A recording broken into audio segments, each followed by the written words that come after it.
چلتی ہوئی گلی میں کسی لڑکی کو گھور کے دیکھنے سے اس کی طبیعت کے اندر جو تنفر پیدا ہوتا ہے، غصہ پیدا ہوتا ہے، اس کی غیرت کو جو ایک کچوکا لگتا ہے، اگر وہ عصمت معاب اور حیا کی پیکر ہے تو یہ چیزیں اس کے لیے بہت زیادہ اذیت کا سبب ہوتی ہیں۔ جب گلی سے گزرتا ہوا کوئی اوباش لڑکا اپنی ناپاک نظروں سے کسی پردہ دار خاتون کی طرف نظر اٹھا کر کے بھی دیکھتا ہے۔ آج کی تاریخ میں اگر ہم دیکھیں تو نظروں میں پاکیزگی تقریباً ختم ہو گئی ہے، حیا کا جنازہ اٹھ چکا ہے۔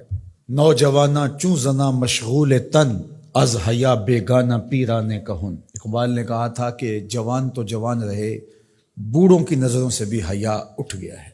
تو یہ معاشرہ اس حوالے سے کس قدر گھٹن کا شکار ہے کہ بامر مجبوری گھر سے نکلنے والی خاتون کو کتنی ناپاک، گندی، غلیظ، بھوکی اور شہوانی نگاہوں کا سامنا کرنا پڑتا ہے۔ وہ کس قدر اپنے اندر ایک اضطراب، بے چینی، دکھ، اذیت، تکلیف محسوس کرتی ہے۔ تو صرف اتنا ہی چہ جائے کہ کوئی اس کو آوازہ کسے، کوئی اس پہ تہمت لگائے، یہ تو بعد کی بات ہے۔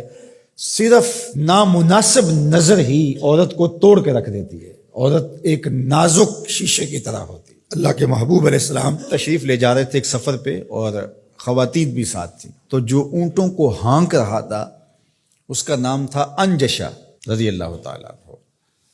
تو قافلے کے ساتھ اونٹوں کو ملانے کے لیے اس نے اونٹوں کو تیز بھگانا شروع کر دیا، اور ہودج کے اندر خواتین تھیں۔ تو آقا کریم علیہ السلام نے انجشا کو مخاطب ہو کے کہا، انجشا آرام سے، یہ نازک آبگینے ہیں، کہیں ٹوٹ نہ جائیں۔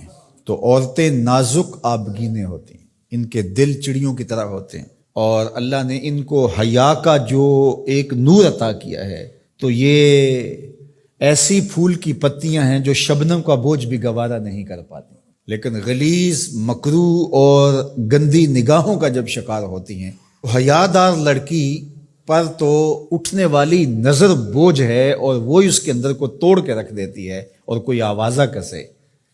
لیکن یہ تقدس معاب مریم سلام اللہ علیہا، گود میں بیٹا ہے، اللہ کی قدرت تھی، شادی ہوئی نہیں، لیکن ایک آزمائش ہے کہ بن باپ کے حضرت عیسیٰ پیدا ہوئے، چونکہ بہت صالحہ تھیں، پارسا تھیں، نیک تھیں، متقیہ تھیں، اور پاکیزہ خاندان کی عالی مرتبت شہزادی تھیں۔